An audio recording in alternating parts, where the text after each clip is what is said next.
जी ने एकलव्य से गुरु दक्षिणा में अंगूठा ही क्यों मांगा? कोई और चीज भी तो मांग सकते थे। इसके पीछे क्या मनोविज्ञान था? उसका एक बहुत बड़ा मनोविज्ञान है, क्योंकि एकलव्य भक्त तो था लेकिन ज्ञान के योग्य नहीं था। भक्त होना अलग चीज है, समर्पण होना अलग चीज है और योग्य होना अलग चीज है। इस संबंध में एक बहुत अच्छा जोक आता है। वात्साय के अंदर एक मंत्री की बात आई। मंत्री का चयन होना था, तो ये बात बस साहब बेगम को पता चली, तो बेगम ने कहा था बीरबल से, साहब हमारा भाई को मंत्री बना दिया जाए। राजा साहब से कहा कि आपके साले साहब को मंत्री बना दिया जाए। राजा ने कहा, बीरबल ने कहा कि महारानी साहब मंत्री नहीं बन सकते, वो इतनी योग्यता नहीं है। तो महारानी क्या कहती है, अब स्त्रियों की अकल तो चुटैया में होती ही है। सबकी मत मानना, कुछ लोगों की अच्छी भी होती है, लेकिन नियम है। स्त्रियों की बुद्धि से जब भी चाहे राज्य चलेगा तो भी गड़बड़ होगा, स्त्रियों की बुद्धि से यदि घर चलेगा तो भी गड़बड़ होगा। जहां जहां स्त्रियों की चलती हो जाती है, सावधान हो जाना, अब बर्बादी का समय आ गया। जब जब स्त्रियों का मैं निषेध नहीं कर रहा हूं, उनका अपमान नहीं कर रहा हूं, लेकिन उनके हाथ में यदि चलाने की बागडोर हो जाए और जो स्त्रियों के कहने पर निर्णय ले लेते हैं, वो उनको पछताना ही पड़ता है। तो बेगम ने जब ये बात कही तो राजा बीरबल ने नकार दिया कि नहीं साहब, ऐसा नहीं हो सका।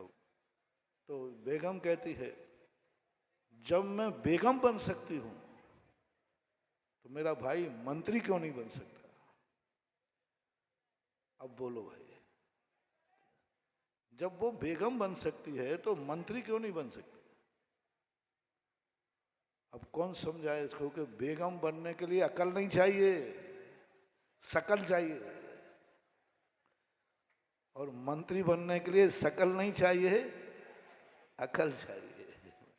बेगम बनने में क्या है, अकल शकल है, ठीक ठाक है, बस ठीक ठाक। लेकिन बेगम नहीं मानी। बाद में निर्णय हुआ, इंटरव्यू में कार्य दिखाया गया तो वो पास नहीं हो पाया, और वो पास नहीं होने से स्थिति ये बन गई कि सबने कहा कि ऐसा कठिन प्रश्न पूछा ही क्यों? अरे भाई, दूसरे ने कठिन प्रश्न कर दिया।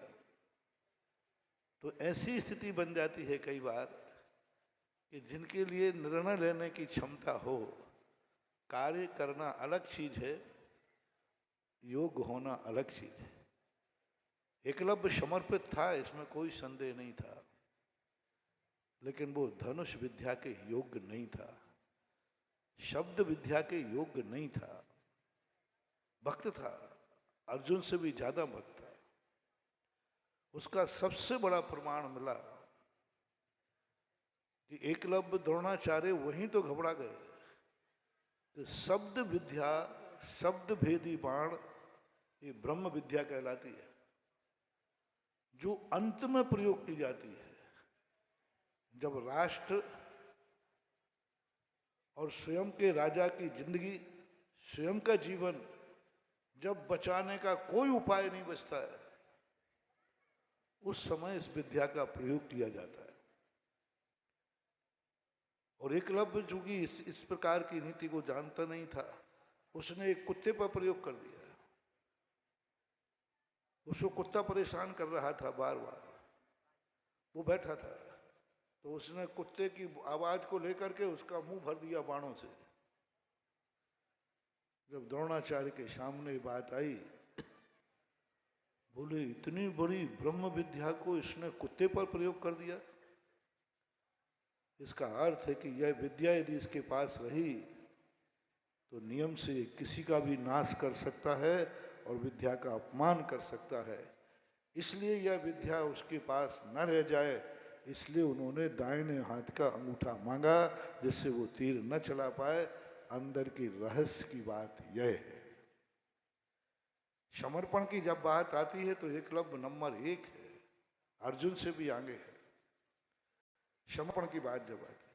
लेकिन जब उसकी परिणति की बात आती है तो वह लेना वहां पर उसकी अयोग्यता को जान करके, क्योंकि उसने कुत्ते पर बाण चला दिया और त्रियंचों पर छत्री कभी भी अपनी विद्याओं को त्रियंचों पर प्रयोग नहीं करते।